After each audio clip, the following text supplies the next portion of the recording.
The Game Schooler podcast is a weekly audio show that educates new and experienced gamers about the awesomeness of tabletop gaming. In this week's episode, we'll cover Foundations of Metropolis, our game of the week, discuss variable setups in the School of Gaming, and wrap it up by revealing our high five abstract games.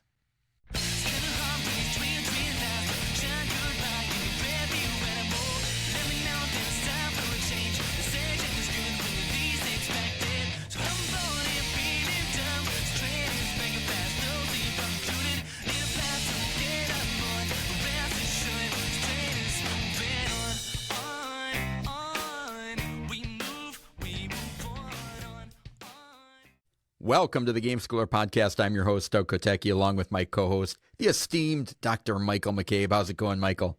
What's happening, Doug? How are you? I am fantastic. Outside of my hand looks like it's been attacked by a dog, but I was just doing some yard work, breaking things down. And so normally not a big issue to have a whole bunch of tiny cuts on your hand, except when you film board game overview videos. Oh, yeah. So you're on the injured reserve list. No videos for you for a while. We're trying to get help where we can.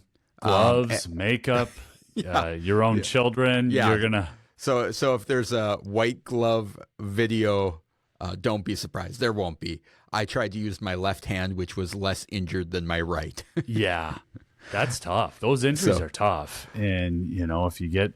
So it is your right hand that's injured, huh? Yes. I was trying to break apart these pieces of wood, and I kept stabbing myself inadvertently. So how are you going to paint your minis? Regular painting schedule's delayed. We'll trudge through somehow. Fortunately, you don't. I mean, you're a beard owner, so you don't have to shave. Yeah, I mean, when I get a hand injury, you know, that's the toughest part is like shaving and some of those basic. Yeah. Looks like I put my hand in a wood chipper. So let's see it. You going to show it to our friends at YouTube? No. Okay. But I imagine while we're gaming tonight, you'll be like, "Ugh, I don't want to touch the same cards as him."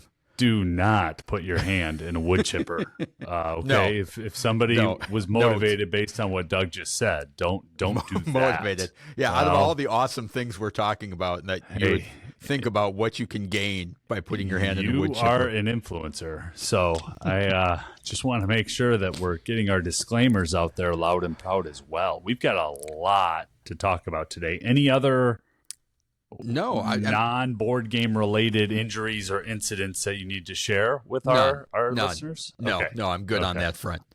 Okay. Well, sorry to hear about your hand. No, it's all right. We're getting through it. I do have but now I need to know. Did you get the B-roll for our games for today done before the injury or no? No, I did them today left-handed. Oh, wow. Okay. Well, maybe I might need to approve some of that footage. Yeah, I don't want to play spot the wound, but it's not going to be one of those where you see content creators with 3-inch nails and dirt under there. I control myself in that front, so it should be fine. I don't think anybody will know. I'll blur it out. All right, back to a podcast about board games. Yeah, I realized that I really like games with ancient themes after reviewing last week's episode and the amount of overflow I had in games that could have been put on that list.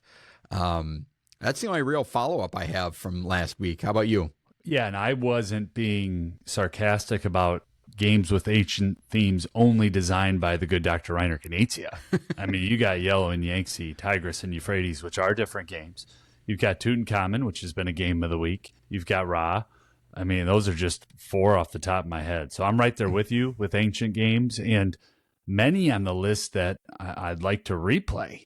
You know, Cora is just a great game that I haven't gotten back to the table in a couple of years. So that was an interesting segment to put together and a lot of fun. Well, I think it gets hard sometimes with the high five lists is, you know, sometimes the 5 is, you know, everybody kind of does top 10 and I think narrowing it down to the top 5 is good.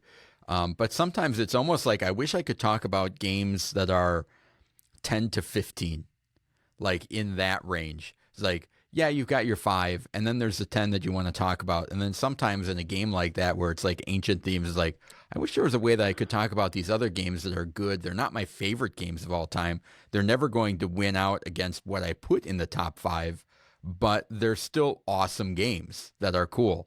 What's preventing you from doing that? I mean, we don't have sponsors or commercial breaks or... Our top 11 to 15 ancient games really doesn't roll off the tongue. No, but you just said you want to talk about them. So why wouldn't we talk about them here on our show?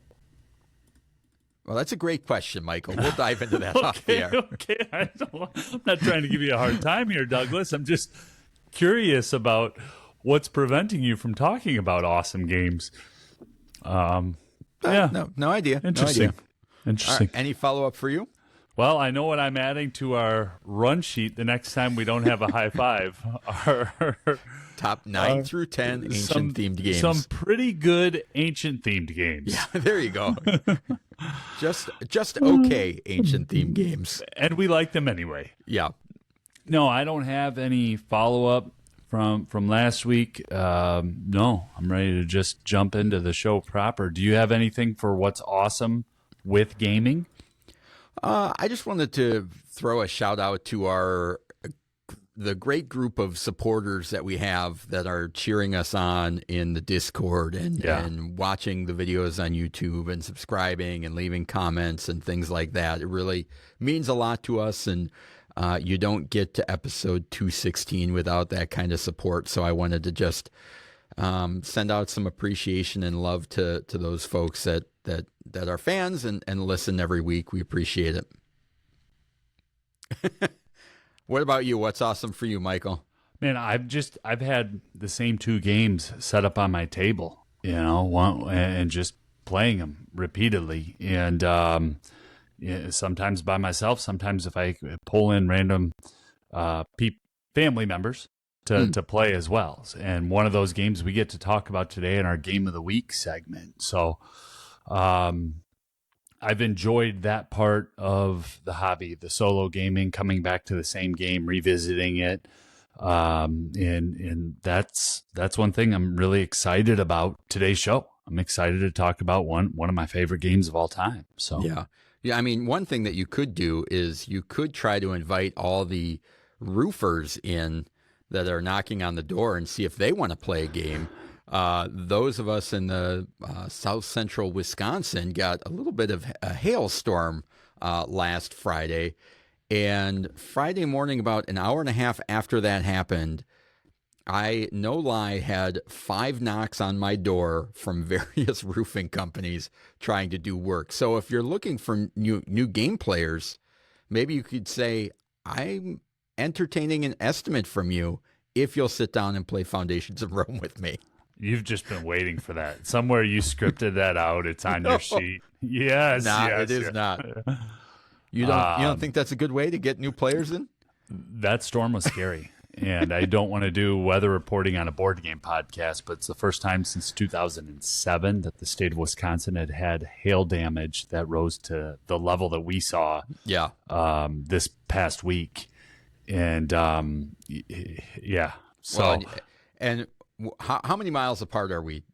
3 miles? We are 11 minutes away. 3 miles probably? As the crow flies, yeah, it's probably 3.2 to 3.6 miles. Michael's side of town got it way worse than we did. Yeah. So it's kind of crazy that not that much of a difference in geography can make that much of a difference in weather. And as is tradition with any weather-related events in the last 18 months, one of Doug's children was over at my house for a sleepover. We have a tornado. We have fire alarms that were going off incessantly, and now we have hail. So 3 out of the last 3 sleepovers at our house. The McCabe's are feeling really bad about any potential trauma to your kiddo there, Doug. Invite her over anytime you need to make an insurance claim. Oh, gosh. But let's talk about board games. A softer rain. How about that? A gentle rain, our spotlight game this week. The Hail edition? No. All right, No. let's start over. Go ahead. What's our not yet. spotlight game this week, Doug? It's a Gentle Rain from Incredible Dream Studios. It originally came out in 2021, but the more commonly available one is 2024. The designer is Kevin Wilson, and the art is by Chris Bilheimer and Victor Kozra. It is for one player or more. It takes about 15 minutes and is for ages 8 and up. The lilies of the lake only open their blossoms in the rain, and only rarely do all 8 kinds of lily bloom at once. So why not sit out in the rain and see if you can catch raindrops in a bottle? In a Gentle Rain, one or more players cooperatively try to bloom all 8 lilies before you run out of tiles. You flip over one tile each turn and add it to the lake. You must be sure to match up all the colors on the edges of the tile you are placing. And every time you complete a square of 4 touching tiles, a lily blossom opens between them, matching one of the 4 completed flowers that make up the square. The game ends when you run out of tiles or place all 8 blossoms in the lake. If you run out of tiles, your score equals the number of blossoms you placed, and if you place all of the blossoms, your score equals 8 for the blossoms and 1 point for every remaining tile. A Gentle Rain is a solo game, but can also be played cooperatively with each player taking a turn. Trust us, this is the most fun you'll have getting caught in the rain. So that is a brief overview on A Gentle Rain. And I'm going to be honest, Michael, I was not expecting much out of this game. Listeners of the podcast know I'm not a solo gamer. So the idea of saying, oh, this is a great solo game, fell on deaf ears for me. However, this game is really good. Yeah. And I've had fun playing it by myself and with my kids. Yeah. They have enjoyed it. I don't talk about this as a solo game. Not anymore. It's the way that, I don't want to say that I've marketed the game in my own house, but when you have games coming in and out of the way that we have games coming in and out of our house in abundance. Yeah. This is one that I really enjoy showing people, and really starting with the turn structure of, no, just take a coaster and set it down. And no, it's not my turn. It can be anybody's turn. You want to take 2 turns in a row? Go ahead. Is it a solo game? Yes. Is it a game that can be played by an entire team of people? Yes. I think the sense of trying to figure out that puzzle together, I really enjoy playing A Gentle Rain with other people. And I play a lot of games solo, but for me, I get more joy, more pleasure, more engagement out of playing this with other people and going back and forth for 10 to 15 minutes and just seeing what our score is. Yeah.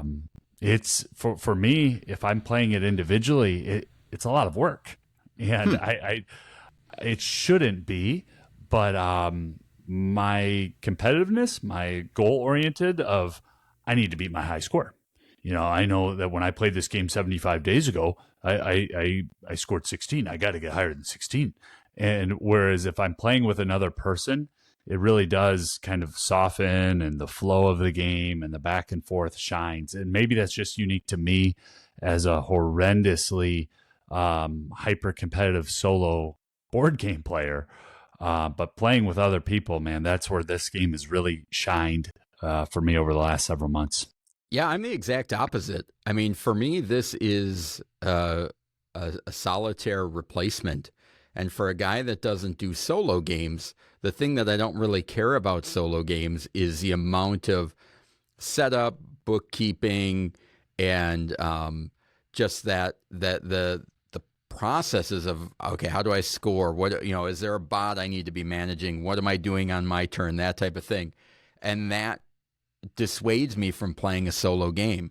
This one, I have it out on the kitchen table or near the kitchen table. And it's like, oh, we have 15 minutes before we need to go do something. It's like, I'll shuffle those things up and deal it out like I'm playing solitaire and just play it. And it's like, I'm not keeping track of my score. I'm not logging plays. Like, did pretty good. Oh, it did really good there. That one was a disaster. And it's so fast to just pick them up and shuffle them again and start playing again that to me, it really reminds me of the the feel of playing a game of solitaire with playing cards without the even the playtime. Yeah. And it's like it's just simple. I don't, the mental energy is right at the right level of I'm not taxing myself too much, but it's crunchy enough that I'm engaged and enjoying what I'm doing. And the fact that I can just, I had a blast playing with my kids. And, and it does have that thing of like, let's run it back. Let's do it again. Yeah. And they want to play it again and again. But that's also how I felt when I'm playing solo. Like, oh, because you can get, similar when you're playing with cards, like you have a pretty good idea. It was like, yeah, this one's not going well. Right. A little bit into the game. I'm going to be lucky to score 5 or 6 here. Yeah. And other times like, ooh, this is going pretty good. And you go and so I just, like I said, I was not expecting much, and I was not expecting to enjoy it as much as I have. And for, I don't know if that's more of a claim than it should be coming from a non-solo gamer, that this is really good solo game. Yeah. Or if it, if that means more or less, I don't know. But for me, this is in a sweet spot of solo games for me that didn't require a bunch of setup, doesn't require a bunch of rules. I can play it. I can quit in the middle because, it's time to eat, without feeling like, I got all this stuff set up. No, just put it back in the box. Yeah, and I want to jump. You said a lot of good stuff there, and I want to jump in on one thing that you said towards the end. The interruptibility of this game is awesome. This is something where neighbors could show up at your house. If you're a teacher and you wanted to do something on Friday afternoon over your prep and not get into your grade book, and yet, a crisis appears at your door, you could just walk away from your desk and maybe come back to that game at the very end of the day. Or even just pack it up and take it home with you and not feel guilty about, leaving a game incomplete. There is something very rewarding about the game as it unfolds. And what's unique for me with the Gentle Rain is that in a lot of solo games, I have to get to a very specific point and pause before I can walk away from the table. And what I mean by that, if I'm on a campaign or if I'm in the middle of a session, I know that I'm going to need 75 to 90 minutes at the table to really get through that thing. And with a Gentle Rain, I don't. And if something comes up, I can just walk away from the table and go back to it a moment later, a day later, and just sit right back down and pick up where I was. It's a unique game that way. And I don't want to do a ton of comparisons or trash other companies. That's not what I'm trying to do here. But with, a lot of folks love button shy games to play solo, right? 18 cards. It's in a wallet size. And I have had a lot of success in the past, and a lot of those titles I also enjoy. But that occupies a lot of those button shy games, and there's a ton of them, but they occupy the next level of my brain where I'm not as easily interrupted or as pleasant when an interruption occurs. Yeah. Right? And in a Gentle Rain, something come up is like, oh, yeah, that takes my attention. No, I'm done with the game now, and now I'm back into the game. Very, very unique flow, very, very unique to transition from one task to another and be able to come back to it. Sure. All right. Well, that is our spotlight game this week, A Gentle Rain. Before we move on to the game of the week, I just want to remind everybody to watch, subscribe, and like on our YouTube channel. We appreciate that. Spread the word about the podcast and leave a review on your platform of choice. That helps us out quite a bit. And if you have any questions or comments, please reach out to us. Email at gameschooler.com. Again, that's email at gameschooler.com. Now let's move on to the game of the week.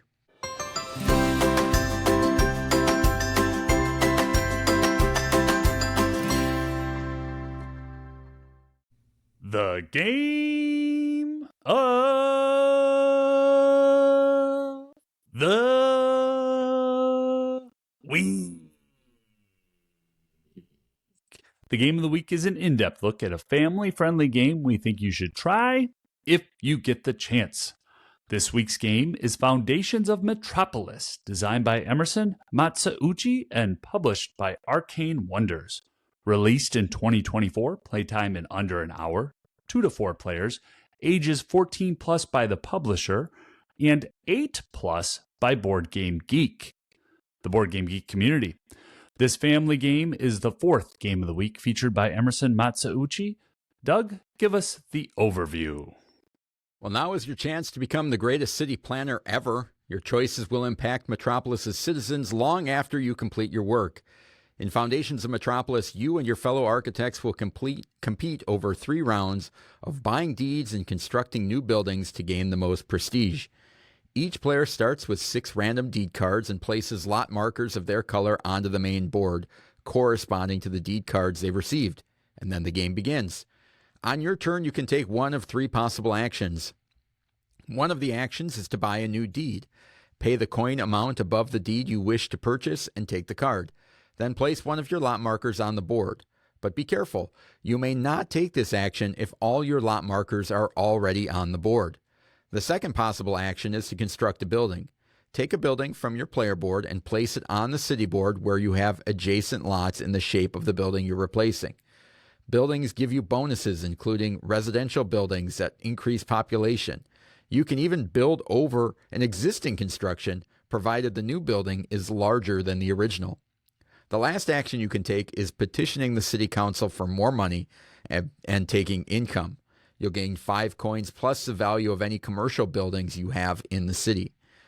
The round ends once all the deed cards for the year are purchased, and at the end of each year or round, players score prestige for their population or residential buildings and from civic buildings based on each tile's scoring condition. Players will also earn points for their commercial buildings in the final year. At the end of the 3 rounds, the player with the most prestige wins. Do you have what it takes to become the next great mogul, or are you a bargain hunter hoping to make a quick flip and end up on some short-lived reality show?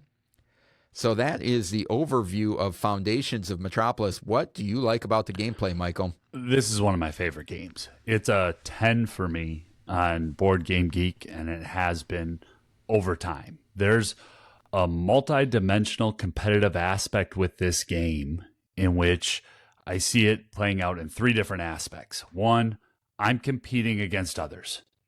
2, I'm competing with myself as I try to build and rebuild parts of the central board and maximize those bonuses from civic buildings or businesses or run up a population track at a specific time.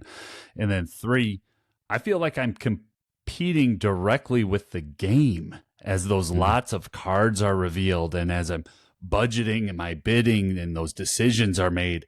I just love how all of those different pieces fit together in 1 hour. No 2 games are ever really the same because of when the cards come out and the eras that they come out and how the bonuses trigger off at the end of the first and the second era. It's not just one big final bonus palooza at the end. You've got to kind of be building out your city from round to round and maximizing. And every game's close. Every single, by design, this is, I've not had a runaway leader problem in Foundations. It just, so there's a tension there at the end of the first round that really runs and ramps up all the way to the end. How about you, Doug? I mean, for me, this has classic Emerson Matsuuchi fast turns, which are, I think, a hallmark of his games. It reminds me of a lot of Century Spice Road in that regard, where there's fast turns. But not only that, is this game, similar to Century Spice Road, is a game about balancing the timing of your actions in relation to your opponents. Yeah. So how long can I wait and let that the deeds get cheaper as nobody buys them? So how far can I let one that I really want go down in price before somebody snags it out before me? Or when can I take my income turn to minimize the amount of damage so I don't lose out on stuff? Because there's nothing worse than not having money when there's a lot that you want to buy, or having a lot that you want to buy, but all your lot markers are out, or, all of those little things that you're juggling Which happens to me in every game, by the way. I'll save up enough money. I've got the lot. I go to get it, and oh my goodness, I'm out of lot markers. Well, I guess I'll build, and then the next time when it comes around, that lot's gone. Yeah. So balancing that timing of actions to me is where this game shines, because I think it does hit on what you said, where you're competing against your own benefit, and then you're simultaneously playing offense and defense, right? Yeah. And you're playing against the opponents, you're playing against the game, but you're also playing against your own components and what you have on the board of, okay, what building do I want to place out? What spot do I want to put it in? Those type of things I think are really interesting. Very satisfying turns in this game. Yeah.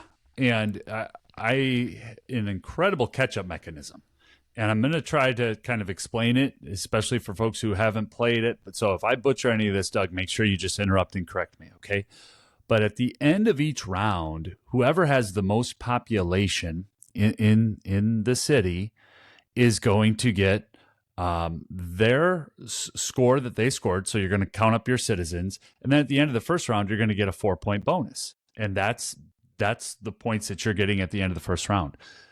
The next person in line is going to score based on the person's population who is ahead of them. Yep.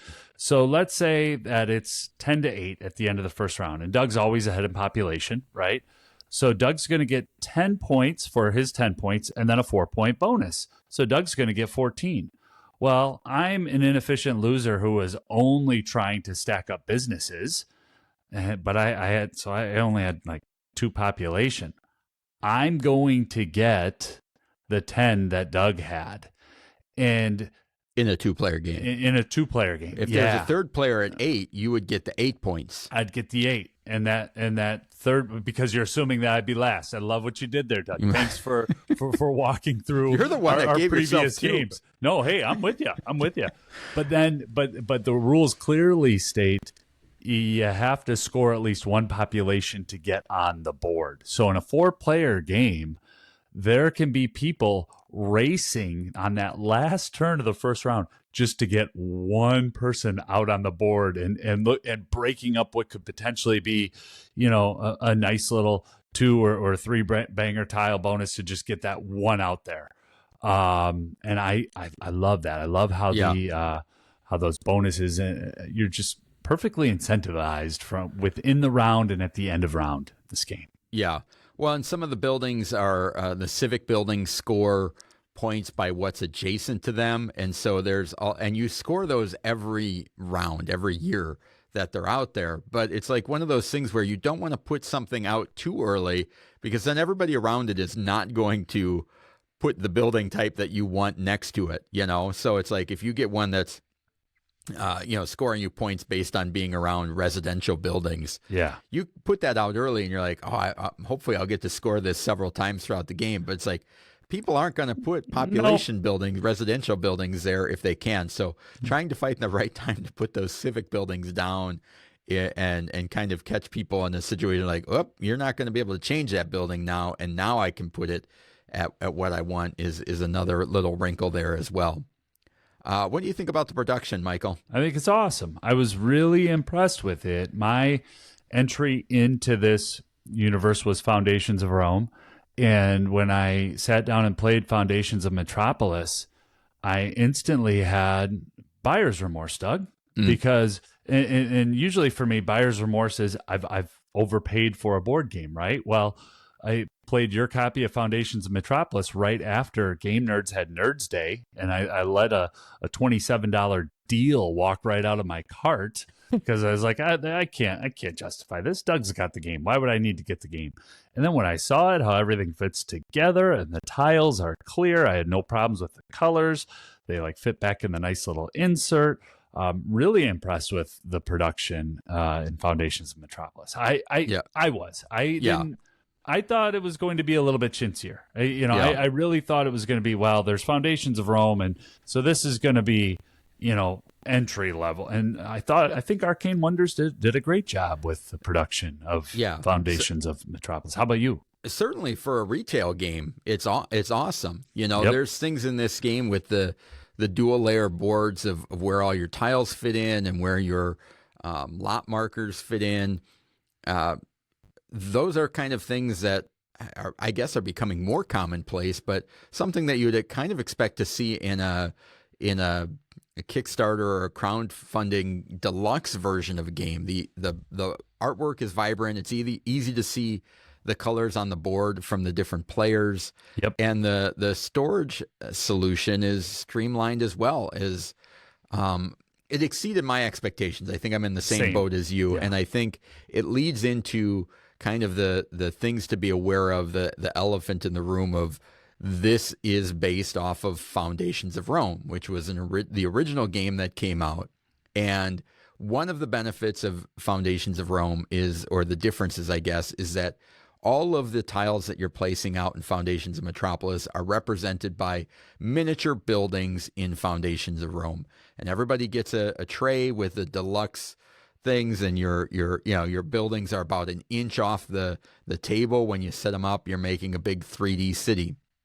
One of the things that, going back to the production, that I was worried about is in Foundations of Rome, it's so easy to just say, all right, here's your board, there's all your stuff, and you're kind of up and running. Yeah. And Foundations of Metropolis was able to pull that off with the dual layer boards and the way they stack into the insert, that you're pretty much saying, here's your tokens, here's your board, and you're all set to go. And with really clean icons. I think that's where Foundations of Metropolis just continues to shine, is the graphic design. It's very easy to see what is what. And I had concerns about that going into the game based on everything that you just said. But the lot markers have really good font on them, so you can just see exactly what they are. The buildings are clear. So, yeah. Yeah. So talking about Foundations of Rome, one of the reasons is that game came out several years ago, and Michael and I played it, and we really liked it. And it was one that, based on gameplay, is a slam dunk game of the week. No doubt about it. But the cheapest version of Foundations of Rome is about $210. And so Michael and I didn't really feel comfortable talking about... Can't be a game of the week. That's a non-starter. A $200 game on a family and education podcast. And when Foundations of Metropolis was announced, I was really excited. Well, we both were excited about that. All right, here's a possibility for us to be able to talk about this game that we already love. And so I think they've done a really good job with that. Is there anything as far as, I don't want to get into a full comparison necessarily of Foundations of Metropolis to Foundations of Rome, but anything else that you want to kind of highlight in that realm? Not without, I can't really even put my foot in that pool right now, Doug, without going so deep into it. You know what I mean? Like, I think that what I will say, I think that Foundations of Metropolis has been greatly overlooked by a large part of the board game community because it's been outshined by Foundations of Rome. And I have some analytics to back that up. I didn't just come in with an impression and warm feelings here. Foundations of Rome today, at the time of this recording, is ranked 321 overall on Board Game Geek, while Foundations of Metropolis is ranked 1,894, which isn't a huge surprise, right? Because one came out earlier, lavish Kickstarter. Anyone who has it's going to give it a 10 because they have it. And look at me, I got it. I love this game. But the overall ranking discrepancy is the thing that really gets to me a little bit. Foundations of Rome is an 8.1, whereas Foundations of Metropolis is a 7.7. And that part, that bothers me slightly about our hobby as a whole. And I genuinely feel bad for the team over at Arcane Wonders, because I feel like they did the hobby community a solid by releasing Foundations of Metropolis so people can walk into their friendly local game store. You getting this for $27 on Game Nerds? Are you kidding me? Like that? Yeah. This is an awesome game. And that's 10% of what you would need to pay to play the game otherwise. So, go ahead. Do you think that rating? I'm just kind of speculating here. Is the idea of that maybe the 7.7 is the rating of the game, is what Foundations of Rome should be, but everybody that has Foundations of Rome that just spent $200 or $300 getting the edition that they are is going to have a really hard time putting in. It was kind of like a 7.5 for me, and that is skewing the ratings, because in order to, I mean, certainly you can rank a game without owning it, so it's maybe that's a flawed assumption, is that a lot of the people that are ranking it are owning it. But I'm just curious of, like, gameplay wise, obviously it's identical. It's the exact same thing. So, is that just bias because of backers, or is it really that much better? We're talking about 0.4 of a point here, so it's not like it's a insane difference, but it's a pretty big difference in the Board Game Geekverse. I don't know. I think you're onto a lot of smart commentary pieces there. You are. I got to give you credit for that one. I just think that I looked through the comments today preparing for the segment, where I see some of the comments for people that rated it a 5 and even, lower than that. It's just, I thought that this game would be up for more game of the year and things like that. That's really where I'm coming from. I just think they did it right here. If you want the base game, you got Foundations of Metropolis. If you want 3 different expansions and a solo play, then you can jump all the way into Foundations of Rome. If you want that with metal coins and Sundrop, that's out there too. So it's interesting to me, because I feel like if they were released in the opposite, which would normally be the case, right? The kind of basic $50, $60 game comes out first. Think of like a Castles of Burgundy, and then after the game has some love and it's kind of been a staple for a while, it gets a deluxeified $200 heirloom piece. And I almost feel like even if you reverse those into that thing where the Foundations of Metropolis comes out first and then Foundations of Rome deluxeified comes out, I almost think that those ratings would be reversed. Is that Foundations of Metropolis would be where Foundations of Rome is now, and Metropolis would be like, or Foundations of Rome would be, oh yeah, that's awesome, and it's a deluxe version of that. If you really love it, it's great, but it's gonna sit around the 1,300 ranks, and maybe it got attention because it was lavish and because of how produced it was. But at the same time, it's like Century Spice Road is very highly regarded, and it came out without a deluxe version, and I think there's a lot of connective tissue between those two games for me, as far as feel while I'm playing it, for sure. Oh, absolutely. And yes, that's a good connection there. I think, what do I think and how do I want to say it? I think if folks want to know more about my take on Foundations of Rome, there's some on the solo channel of our Discord, because I've recently been playing the series expansion, and I could talk more about it there to shine a light on Foundations of Metropolis and why I think this is an awesome game that's worthy of the game of the week. I'd like to just jump into skills, if that's okay. Yeah. And I've got 3 of them today.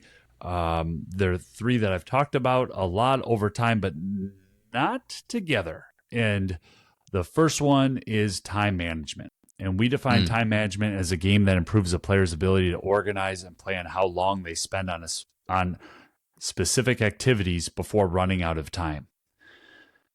Initial plays of this game can be somewhat forgiving because when a round ends and you get no points, that's a really good teaching and learning moment. And in that 3rd round, it is moving in a way that can feel out of control of, oh man, how am I going to get all this to work? What am I going to do? But it's not in a mean way. I think it's in a really unique way of how the 3-round structure of the game is set up. And I appreciate that in repeated plays, but I also appreciate it in showing people this game for the first time. Just so you're aware, this is really going to move quickly. And I've run into that with my own kids, especially when they want to buy a building and they can't because that building costs 4 and you have 2.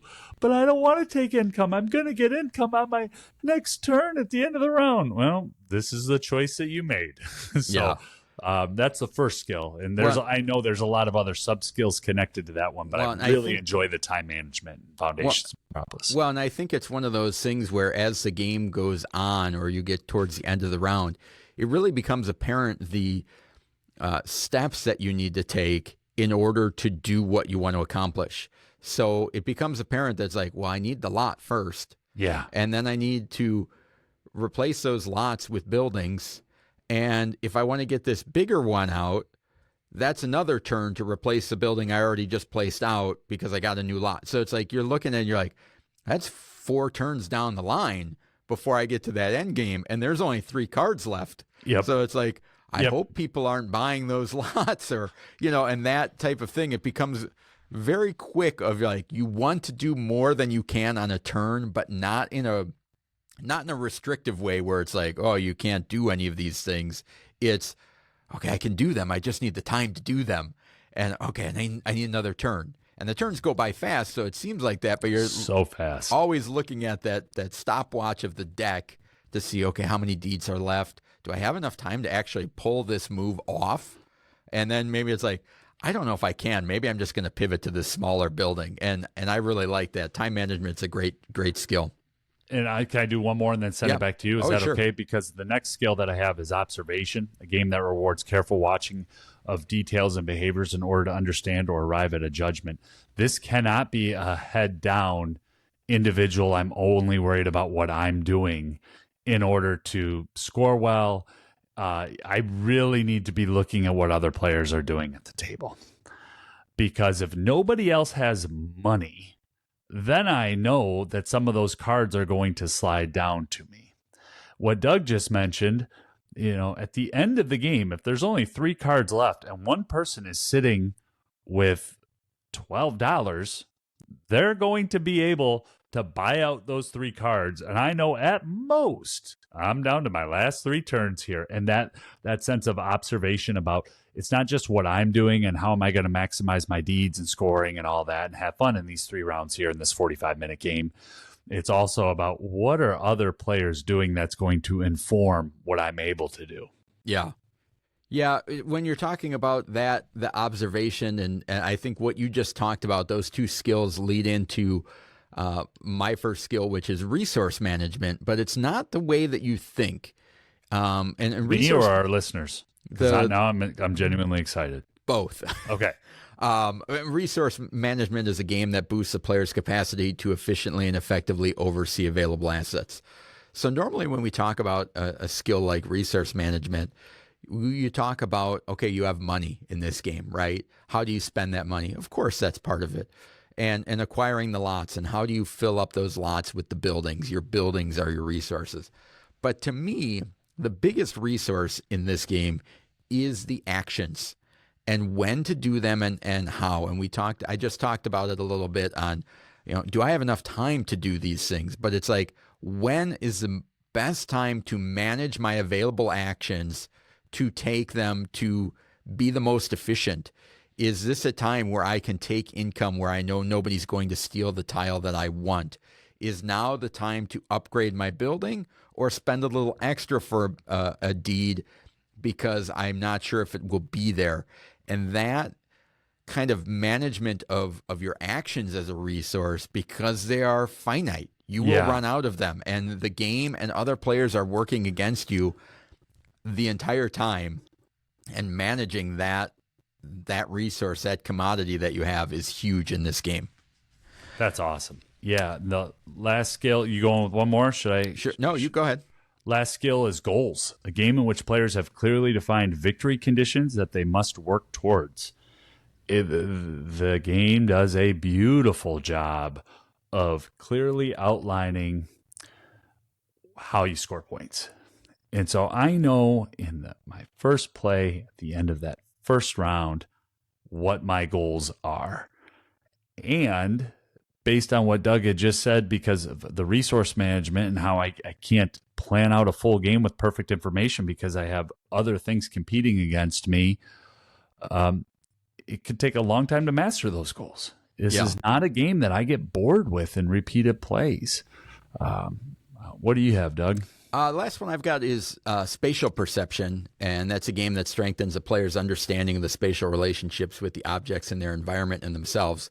And again, a little tweak on it, normally not the way that you would think about spatial perception as far as a lot of times when you think about that, it's about fitting a tile into a certain space and can I, visualize that there or maneuver it around, that type of thing.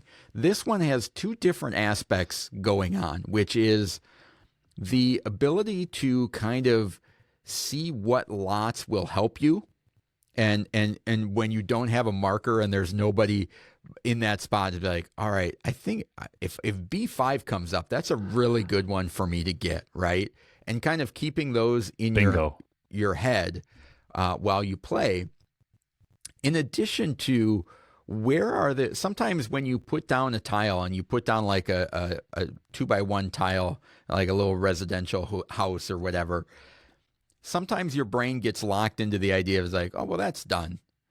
But with the ability to upgrade your buildings as long as it's bigger, there are other lots that maybe nobody has that are around that building that you have to keep in the back of your head that, oh, if I get that one, that would allow me to upgrade that into a 3 building or a 4, depending on how it lays out. And I think sometimes while you're playing the game, it's easy to get lost and like, oh, I already put that down. They're like, that's done. And it's like, well, if that one comes up, it's like, well, I'll start another building. It's like, well, maybe not. Maybe it can extend the building and make a bigger building than you have. And so you're not necessarily just thinking about, will this fit? It's a different type of spatial perception that you're used to in board games of looking around of like, oh, I could sprawl out here, or, oh, that space could be available, or areas that maybe you initially thought like, I don't even want to be out at that section of the board. And then you're like, yeah, but if nobody else is playing over there, maybe I can get in there and do some damage. So that's the other one that I brought to the table, spatial perception. That's really good. But you still have to take a turn, right? To do that. And it's not a skill, but it's adjacent to the skills in this segment. And I just want to mention, I think one of the things that I really enjoy about Foundations of Metropolis is the value of the turn. Every single turn is valuable. So in Doug's case, I might have this little two building, and I would love to turn it into a 3 building, maybe get that nice little L-shaped building out. But do I really want to use a turn to do that? I've already got the deed and it's down there. Nobody else can use it. And there's that little tension that's happening in a very fast-paced game. Yeah. All right, Michael, what are your final thoughts on this one? Yeah, I have a penultimate to the final thoughts here, and I won't bloviate too long, but I'm all in on Foundations of Rome. All in. And well, do you have the bag? Yes, I have the special bag. Yeah, but do you have the playmat? Yes, I have. But do you have the expansion? Oh, the one right behind my head there? Yes, I have the expansion. Sundrop, yep, guilty as charged. All right. And yet, I find myself talking myself out of purchasing Foundations of Metropolis. And I can't think of a more praise or compliment to Emerson Matsuuchi than that. And so my final thought is Foundations is perfect game, and it's Emerson Matsuuchi at his finest. You? Yeah. I think Foundations of Metropolis is a fast-paced game with simple turns, rewarding gameplay, with equal parts offense and defense while you're juggling when and where to take actions for maximum impact. And it's a phenomenal game. So that is our game of the week, Foundations of Metropolis from Arcane Wonders.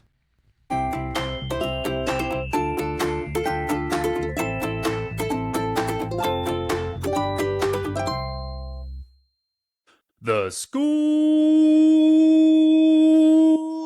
of Gaming In the School of Gaming, we discuss concepts, keywords, etiquette, and helpful ideas in the world of gaming.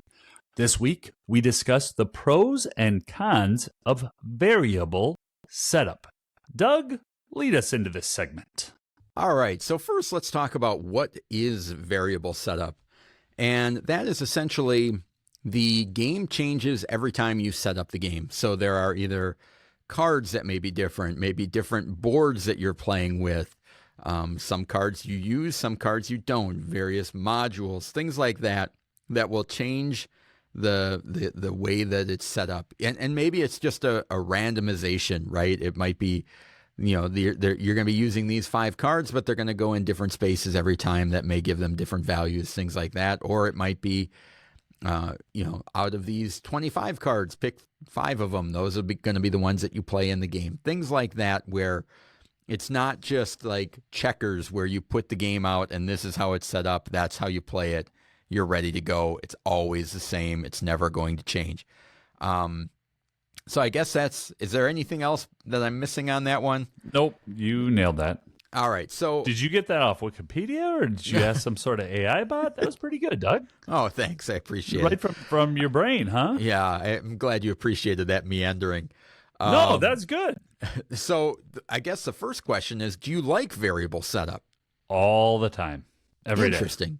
Yeah. Okay. No, I do. I don't always enjoy teaching it. So that may be your first con is teaching. Oh yeah. Because I don't want to get too deep into it, but my biggest con is if I'm teaching a game that has variable setup, and let's say 2 people at the table know exactly how the game is, and they're spitting their shorthand back and forth, and then there's one person that's learning the game new, right? So that's where it can really be a detractor, as to sometimes the first time for one, but not all. Yeah, it definitely can increase the complexity of a game, especially when those the variability increases with new icons or new mechanisms or the new scoring opportunities, things like that require, in your case, when you're talking about teaching, it's either extra explanation that needs to be done or just more cognitive load of memorizing. Sometimes there's games that have kind of a starter when you're playing the first game. Use these 5 abilities, and they're usually the most easy to understand and kind of get going. And then it's like, oh, when you're familiar with the game, start throwing these in. Well, then sometimes that can kind of throw things off the rails. You're like, what does that icon mean? Like, they're usually the more complicated abilities and things that are just not necessarily intuitive all the time. So variability in the variable setup can definitely increase the complexity of a game, which I think can definitely be a negative at that time. Do you enjoy it generally? Let me get back to that. Okay. I interrupted you. What's the other negative? The other negative thing for me is it can make the setup longer. Oh yeah, and depending does depending on what type of variability it is. If it's 5 things, it's like I said, the 15 cards, you're picking 3 of them. No big deal. I shuffle the cards up and I put them out. However, there are some games where it's like there's 8 of those things where it's like, you're going to use 5 of these tiles out of the 20 available, and you're going to use 3 of these cards out of the 15 available, and you're going to use 6 of these cards out of the 20 available.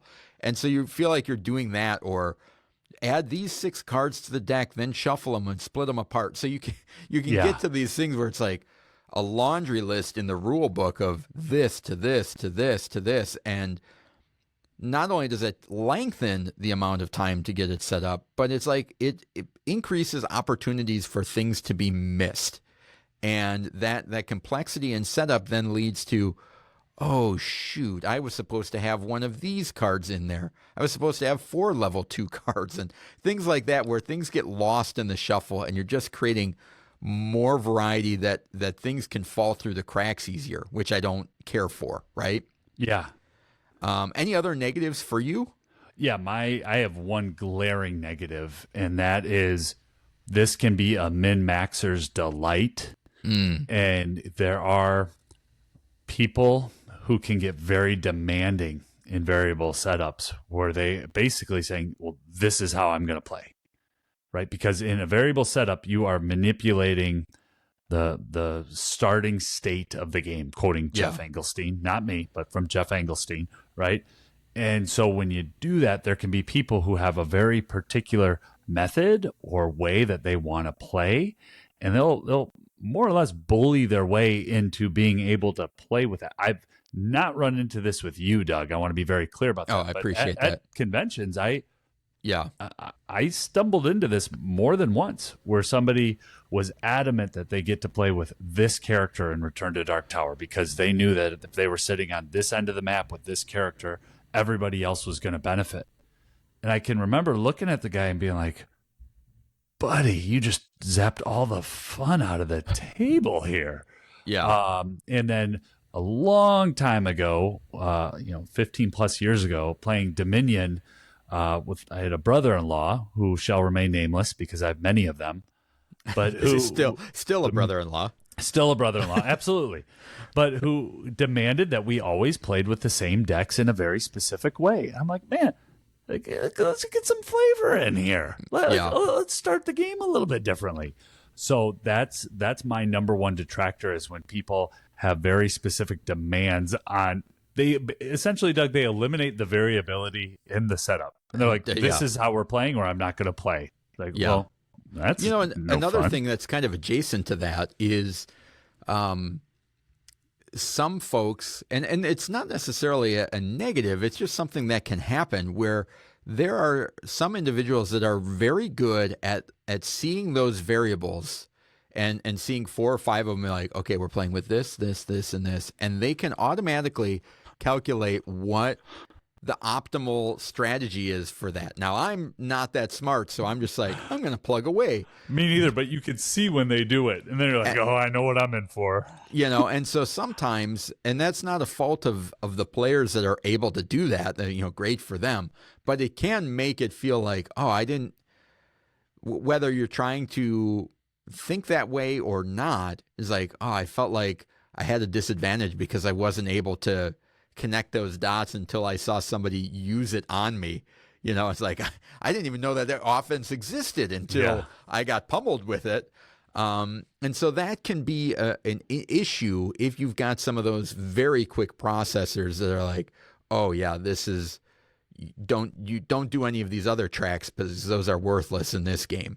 And so sometimes I've kind of felt like, geez, I just got, mopped up here because I didn't actively seek that out. I wasn't looking at like, ooh, what are now the optimal setups? I just like, all right, cool, let's play with some variety.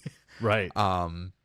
So as far as pros, I mean, I think one of the big things is that it can make a game feel different every time you play. It's things aren't coming out in the same order. You're not having the same starting abilities or things like that just make it different every time you play the game, which can be great, especially if it's a game that you love and it can extend the life of a game. So maybe a game that's starting to get stale turns into a new experience because it's slightly different every time. Yep. You took away, you jumped at my positives are checked off. I think the other thing that I really enjoy about variable setup is it brings a life to the startup of the game. So while one person is teaching the game, people who are experienced or maybe have played the game repeatedly are able to get that joy and that engagement and that excitement of, ooh, which faction am I going to get to play with today? I've had that experience in Tapestry more than once. I've had that experience in very recently solo in the Elder Scrolls game by Chip Theory, which people are just crushing it for being too easy.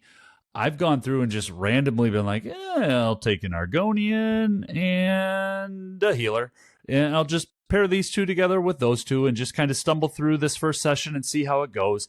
And that sense of joy and wonder that I think variable setup can give to whether I'm playing a game with a bunch of buddies and somebody's playing it for the first time, or if I'm playing a game solo, but I don't want to map out what the most optimal version is. I want to engage and experience that game as if I'm playing it for the first time.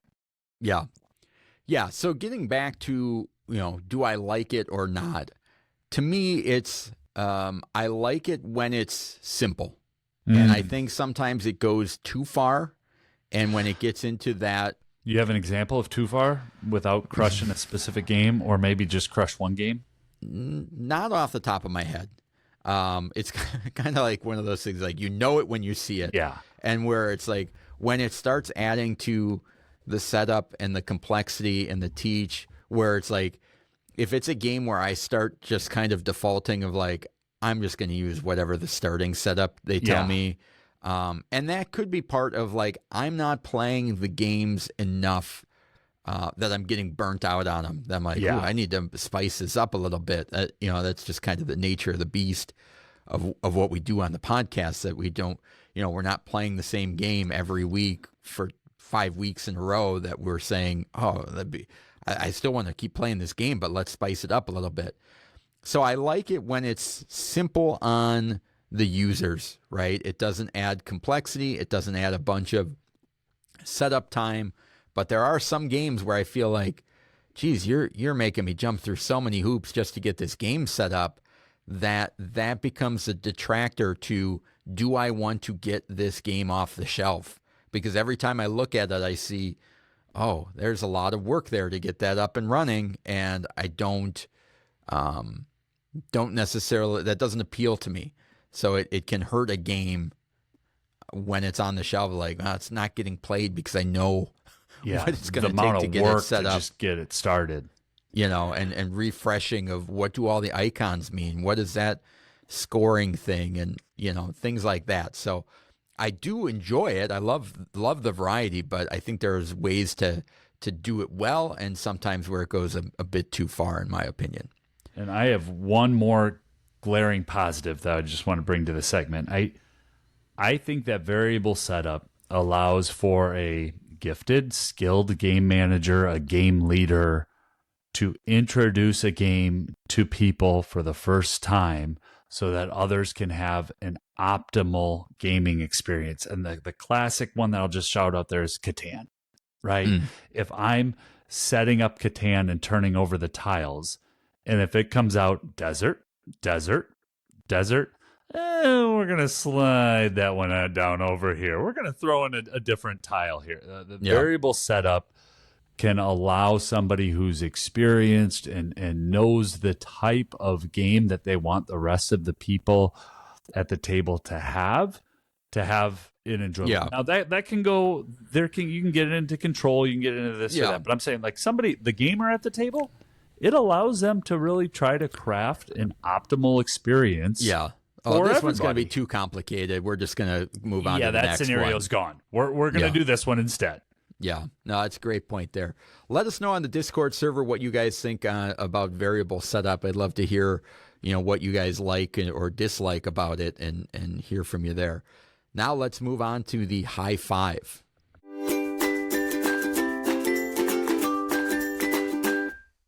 Every week, Michael and I highlight a list of games we want to play, enjoy, or spread the word about. And, everybody loves lists. And this week, we're taking a look at our favorite abstract games. We originally did this in episode 36, 37. Yeah. Way, way back. And so I didn't even look at that list to be curious to see what was on there. But no, it was that aired September 3rd of 2021. So I also did not go back. I can... Some of my games might be repeats. I doubt it. It was interesting to look on Board Game Geek and kind of filter things by abstract games, because there was a lot in that list where I'm like, I don't really consider that an abstract game. I don't know if you ran into that at all.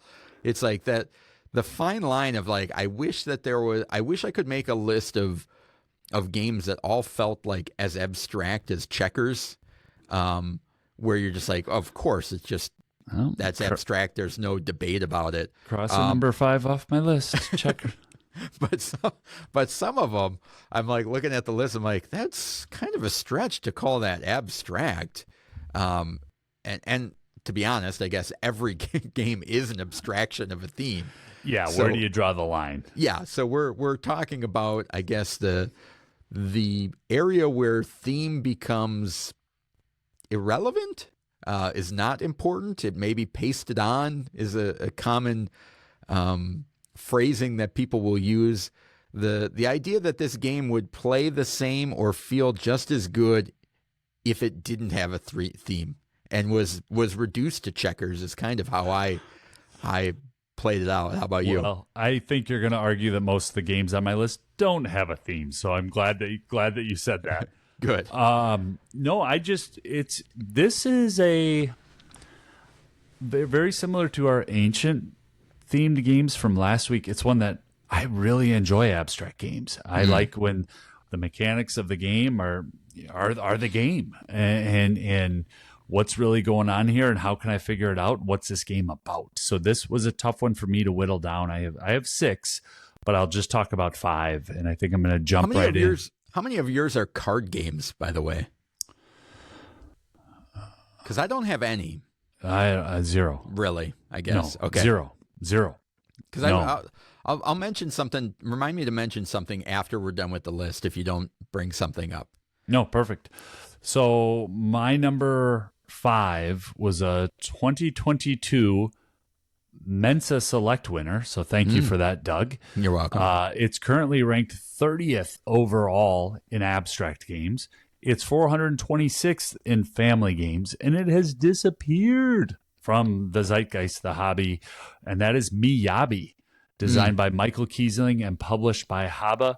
You're trying to build an elegant Japanese garden, and you've got these nice little tiles that you place out, and you're trying to layer up your garden. You get points based on going up, and it is one that has been on my 4 trade list for a couple of years now, but one that I just can't give away. I have very few plays of this. I have 3 plays, and the last play came on July 7th, 2022. But I love it. I love what's happening in this game. Little confined space where you're putting down tiles and trying to get things to bounce off of each other to score. It is 100% an abstraction. There's no sense or feeling of Japanese garden in Miyabi. But it is one that I really do enjoy. But other folks in my house haven't gravitated towards. I know it's one that didn't make the cut for game of the week. It didn't meet our stringent criteria.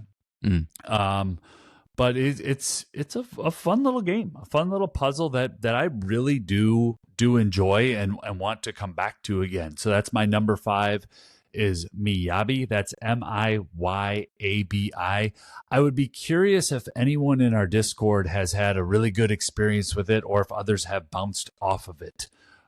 Because it's just not one that I hear a lot about in the hobby from a master designer such as Michael Kiesling. Well, speaking of Michael Kiesling, my number 5 is from 2017 Next Move Games, and that is Azul. We talked about it way back in episode 7. 7. Do not go back and listen to that, please. Yep. Not to tell you what to do, but don't listen to that. And I'll leave that there because I'm assuming that's going to be higher on Michael's list. All right. You left it. You chose to leave it. My number, I thought I'd have a little bit more time. Oh, you came in quick with that episode 7. So, well, I know our episodes, Doug. Ask me a game of the week. I'll tell you what's what. This next one, I cannot give Doug credit for because it is older than Douglas. That's chess. 1475 is the date that's credited for. Let's look that up in the history books. 1475. Hey, if you want to challenge it. It also says it only plays at 2 and it's best at 2. I think there's a lot of people that do solo chess. Chess is Co-op a game variant. That I've got my set that I had from when I was a kid. It was my dad's chess set. My dad taught me. And I've taught, 2 of my 3 kids. I really enjoy it. Here's the thing about chess, though. People are really good. So it's not a game that I play with other humans a whole lot anymore. This is strictly on my list from the sentimentality of it. It's one that I played in the schoolhouse quite a bit as a teacher, and would introduce other people too. Run a board game club. You'd often have a chess set around.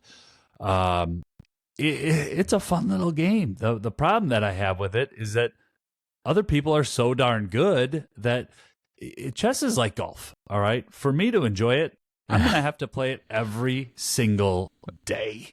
Yeah. And there's just too many other games out there. But I'm pretty sure it was on my list back in 37, and it's another one here where I just couldn't ignore it because I do enjoy it. I've played it the longest of any game on my list. And that is number 4 for me, chess. When you play with your kids, do you have the little timer in between you? No, we don't do speed chess, Doug. That would be so mean. Oh my goodness. Yeah, I don't know, Maggie. You're taking a little too long on your turn. No, Maggie's the one that I haven't actually played with yet. My oldest and my youngest, showed them how to play, and we've played a handful of games.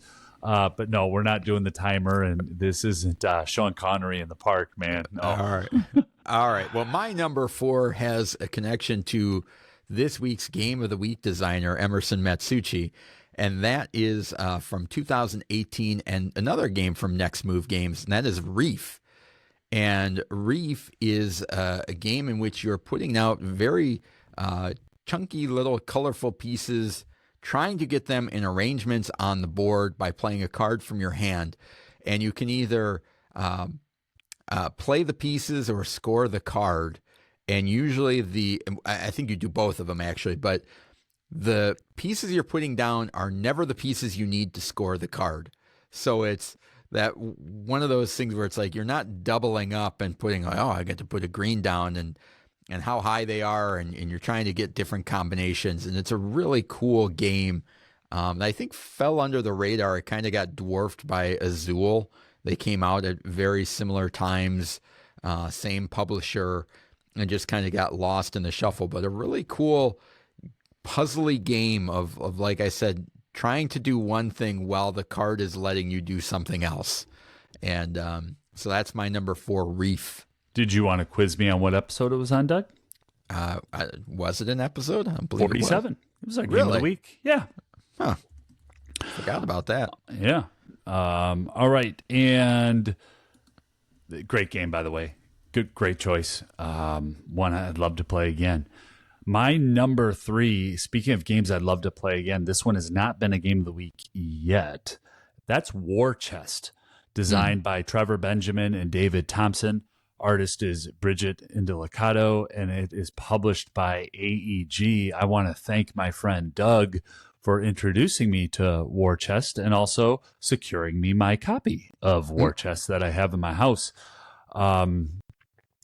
It's a really beautiful game with chips, and the game is set up on a grid.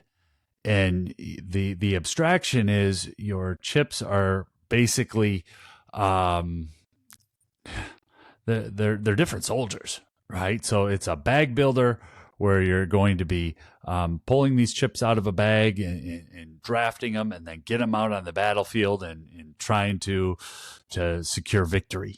Not a great description there. I do think it is a game that could potentially be a Game of the Week or a spotlight down the road, and one that I really want to continue to play and get better at. That's kind of my hallmark for abstract games, is that the more you play it, the better you're going to get. And there's a couple of expansions that I haven't even explored yet because there's so much in the base game. So that's my number 3 is War Chest. Yeah, that's a great pick. It's one I really enjoy. And every time I saw it on the list of abstract games, I always felt like, there's too much theme there for. I felt like I'm not arguing that it's an abstract game, because it definitely is, but it's like I feel like when I'm the crossbow, I'm using that guy. His ability matches what a crossbow exactly would do. So it's in a like, chip, though, right? Yeah, right on the edge of. So it's like I felt like I needed to pick something with even less theme on it. Interesting, but great game and great pick there. My number 3 is a game that just came out with a second edition from Roxley, and that is Santorini.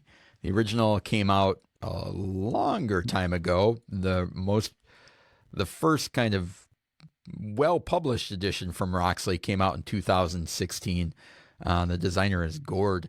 In Santorini, you're moving your people around and then building towers up, and you're trying to then climb up those towers and be the first one to get to the top of a certain height tower.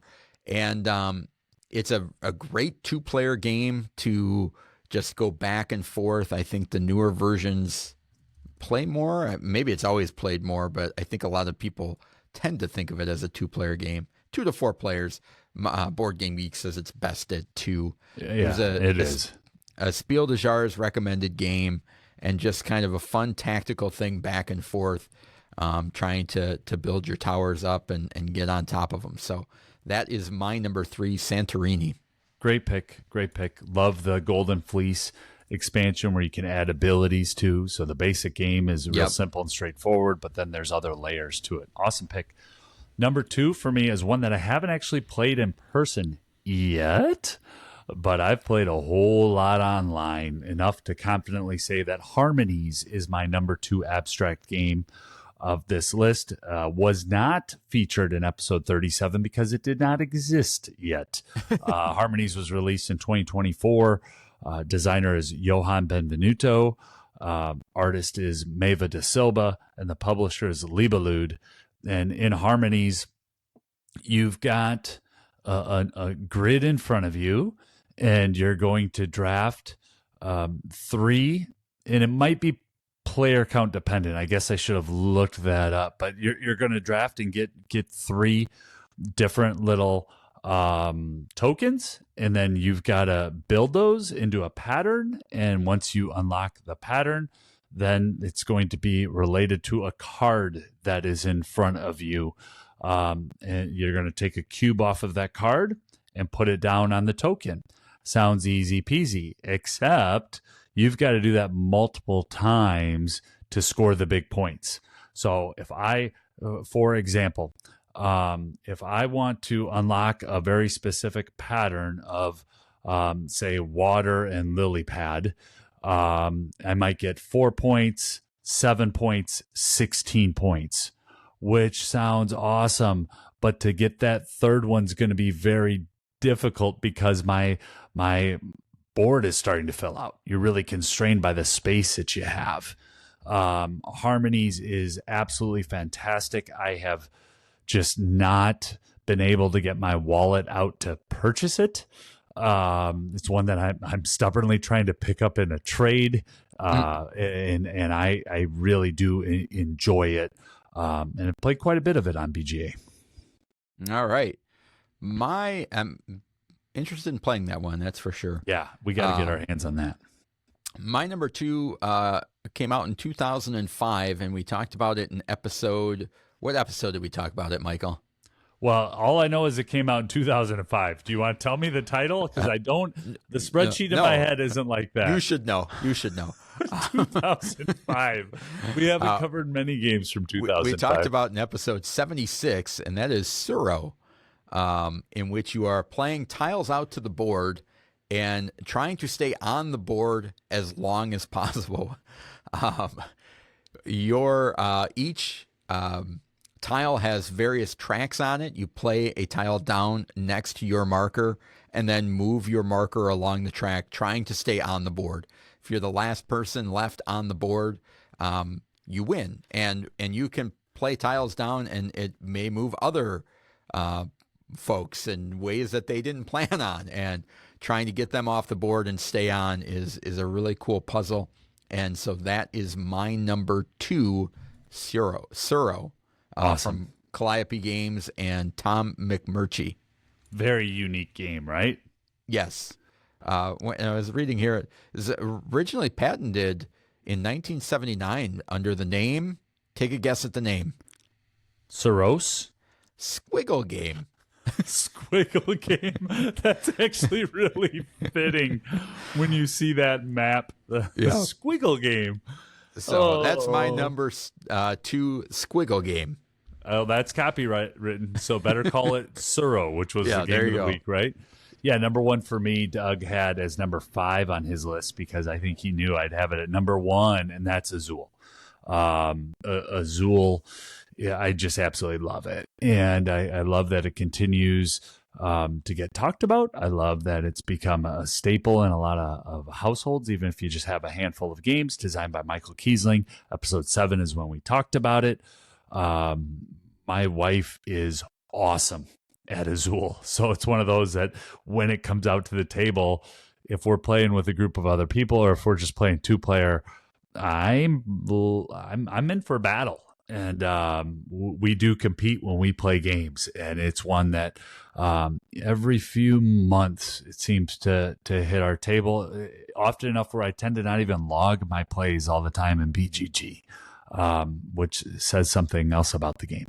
But I love it. I love what you're doing in it. I love the 2 phases of it. I love thinking about which tile do I need? How can I cause the maximum amount of pain to my opponent here on every turn? But that's my number 1 abstract game is Azul. And for those who were wondering why it wasn't my number 1 A game, because I knew I'd be talking about it this week as well. But there's so many great games to talk about, and this is one that is also really good adaptation on Board Game Arena. And at the same time, I just love how it looks on the table with those chunky tiles. Great backstory, too, with the game itself and the Portuguese tiles. So, yeah, my number 1 is Azul. Yeah, great game, and the production of that really puts it over the top of feeling like you're playing something special. Have you played any of the variants, any of the quote-unquote expansions? Azul Duel? Did you see a demo of Duel at Gamma? I did, yeah. And from what I could tell, it's a gamer's game. Like, I feel like it added a lot us. Well, I meant where it's bridging the gap out of, like the certifiable neckbeard type, or what? I don't know if it went that far, but it was. The one I do want to try is the Stained Glass of Sintra. I want to try them all. I haven't played Summer Pavilion, Stained Glass of Sinatra, Queen's Garden, Chocolatier, Duel. I haven't played any of them because I just keep coming back to the base game. Yeah. Yeah, no, there's certainly a lot out there if you love that universe, that's for sure. My number 1 came out in 1993. The current publisher is Gigamic, and the designer is David G. Royf, and that is Pylos. Pylos is a 2-player abstract game with each person gets 15 spheres, I believe. There's a 4x4 or an 8x8 grid, probably 4x4. And you are playing a sphere out onto the board, and you're playing it in combinations where you will win the game if you, and you're building a pyramid. You win the game if either you place the final piece on the pyramid, you win, or if the other player runs out of balls to put on the game board. And so, and some of those is when you make a square, it allows you to move balls up a level and lock some in and things like that. And the reason that this is on the top of my list is because it is a great game to put out on a coffee table and just have sit there and people will play it. And that's what I really liked about it. There's not a lot of games, I can't leave, and it looks nice. It's made out of wood. It's all, 2 different shades of colors of wood that are stained, and it just looks really nice set up on the table. It's like I can't leave a copy of Reef or Azul out on my coffee table without my wife flipping out at me like, when is this going to get picked up? But this Pylos is almost like art that sits out there, and you can play it, and we just kneel around the table and people play it when they've got time, and that's why it made it to number 1 for me. So that is my number 1 abstract game, Pylos. I had a couple of honorable mentions: A Gentle Rain, which we talked about earlier in the episode, and a game called Number 9, which is actually spelled NMBR 9. It's not the full spelling of number. Any honorable mentions for you? You didn't have Crokinole on there? I thought for sure you would have brought No, Crokinole. that's a great one. I felt like I was missing stuff. That's what I felt like on this. Yeah, Fire Tower was an honorable mention. I had that at 6, but I really just selfishly wanted to talk about Chess and Miyabi. And Reef was also on there, so I'm really glad that you mentioned Reef, episode 40, Game of the Week, if you want to go back and give that a listen. So the two that I was thinking about, which when I asked about card games, is something along the lines of Lost Cities or Schottentotten. Those are both so thematic to me, though. They don't fall in abstract. Really? You feel like you're going on an expedition with numbers? I absolutely do. Or I'm conquering throwing some Scottish stones around. Yeah, conquering you with my 7, 8, and 9 in matching suits. So that's an interesting... I thought about putting those on the list because I'm like, they're not really thematic, but normally when you think of abstract, you think about like moving bigger pieces around and things like that. Yeah, Crokinole is a good one. It's more on the dexterity side. I guess I was leaning more towards an abstract strategy as opposed to just abstract, no theme. So let us know on the Discord what games you like, abstract games we haven't played. I know there's like the whole Nymph series. I haven't played any of those that people seem to rave about as well. So if you've played those, give them a shout out and let us know. Yeah, and before Doug heads into the final wrap-up, we just want to thank Isla from Incredible Dream for sending review copies of A Gentle Rain and also sending copies of A Gentle Rain that we were able to get out to our listeners a few months back in a previous giveaway. So we do appreciate those review copies, and now I'll send it back to you. Well, and mine, I went out and bought it. I played the review copy and went out and got it from Target. I think it's going to be on sale this week and maybe a couple other weeks in the near future. So keep an eye out for that. The Bloom edition at Target is a really, really good one. So high praise for me that I went out and bought an abstract game that's a solo game. So subscribe to the podcast. Follow us on X at GameSchoolerU. Again, please subscribe, like our videos on YouTube. We appreciate that. Join our Discord, gameschooler.com/Discord. And next week, we're going to be talking about Critter Kitchens. We're going to be talking about reviewers, memory games, and stock exchange. So thank you for spending the last hour or so with us. We truly appreciate it. Now get out there and play some games.